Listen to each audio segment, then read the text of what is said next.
I'm going to try my hardest to explain my thought process for when I'm improvising on the guitar, and hopefully it can help you feel a bit more confident when you're improvising on the guitar. This is quite a tricky one to explain this because a lot of the time, I'll be completely honest, I'm not really thinking, but there are a few things that are normally running in the back of my mind. The first thing that I will say is I do not think theory. So theory is just something that I use as a go. I use it if I get lost and I feel I need to go somewhere. That's when I'll start using theory. But other than that, I'll just normally feel a lot of the time where I'm going. So the theory helps a lot, but it can also restrict you, I find, when you're just constantly thinking theory, and I feel like it can distract you away from melody. So the first thing I am thinking, this is slightly theoretical, but nothing major. This is just something you kind of should know anyway. The first thing I'm thinking is, what key is it in? So I'll find what key it is in, whether it's in major or minor. So say, for instance, it's in, let's get a chord progression. That is, we'll go D minor. We'll go B flat major. We'll go F major.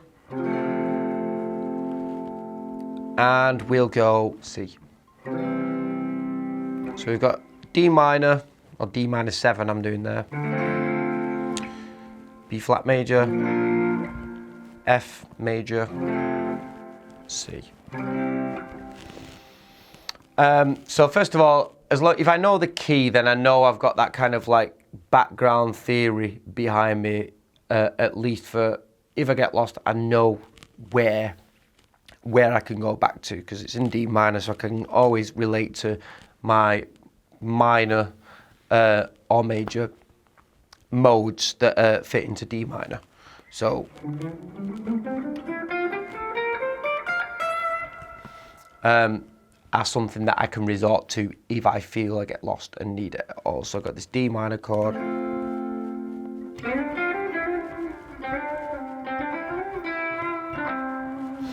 And all of those minor notes, all of those notes from the D minor key will work with all of those chords.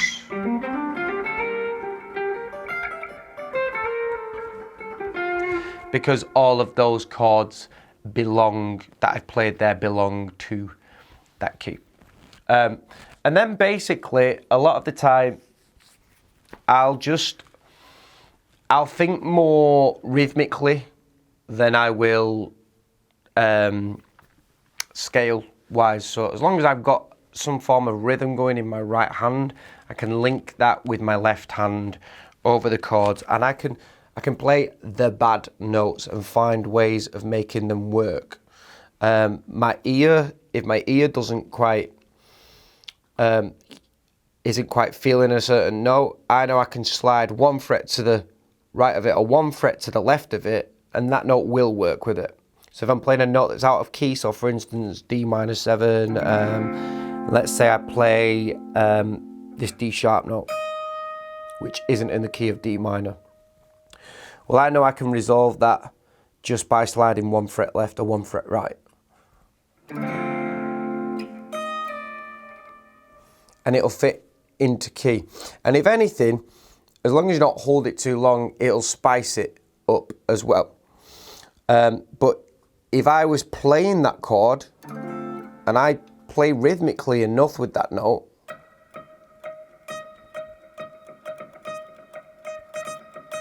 over the top of the chord, bizarrely, it can start making your ears think that that note works with that chord as well. So sometimes I like doing that. Let's try and...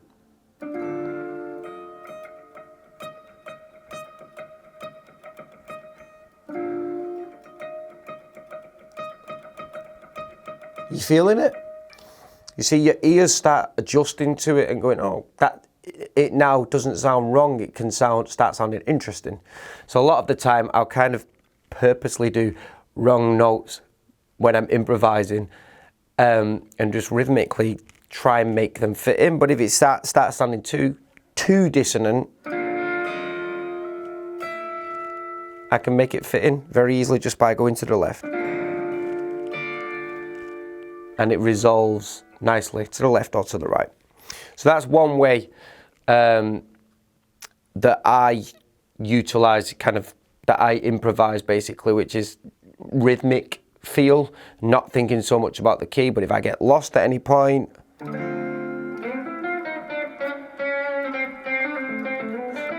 so I'm lost now, I can always relate back to the key's D minor.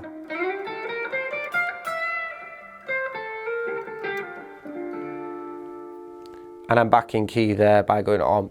I can just move to D minor. I'm completely lost. So that's one approach that I take. So sometimes if the chords are a bit more interesting, and there's any that go out of key or borrowed chords, that's when I might start thinking a bit more theoretically and seeing if I can on the spot decorate the chords. So say for instance we have that D minor, I might go, well, I want to hit an E note, and that'll turn that chord from a D minor 7, it'll turn that into a D minor 9 basically. So if I got that and I add an E note in it and hold that, it can decorate the chord and turn the chord into a D minor 9 overall. So I'll think that way sometimes, particularly if the chords are borrowed out of different keys. So if let's say for instance, the second chord that we had was it was a B flat major. Let's say I made it a B flat minor and pushed it out of that D minor key for a moment.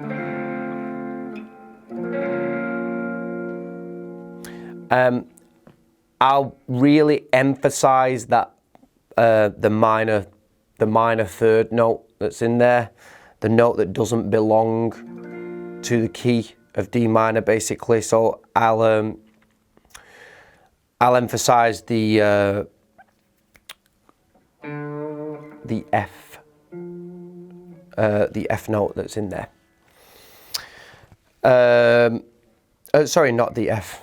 What am I on about? I'll emphasize the D flat note that's in there. So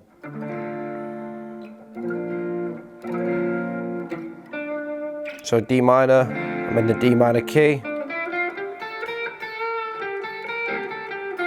And then we got B flat minor, I'll emphasize that D flat.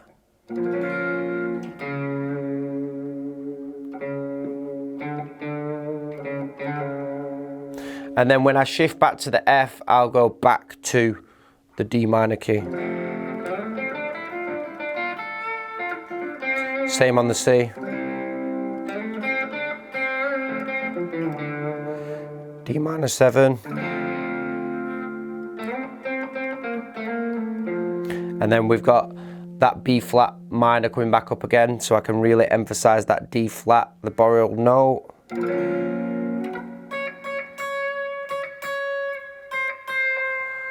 Back to the F, back to D minor, back to the C, so stay in D minor.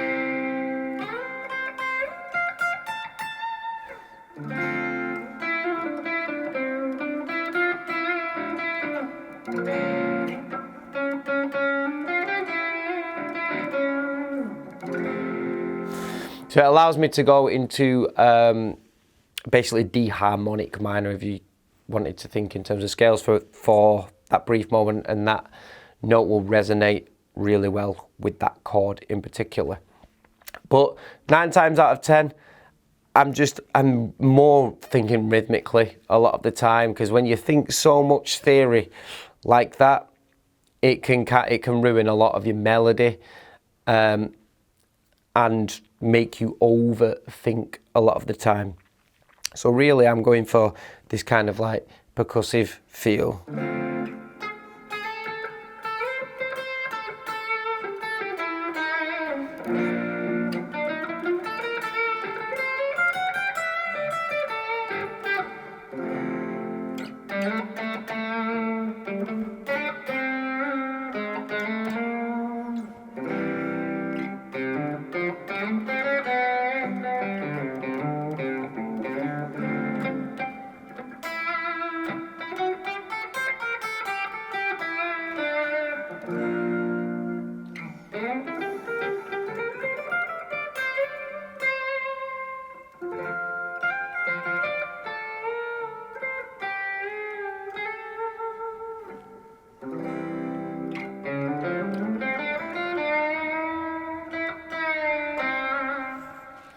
It's just real fun doing that, and kind of like not having to think so much. But again, like I say, if I get lost, I'll move to all the theory. And how I think when writing a solo is completely different to how I think when improvising a guitar solo.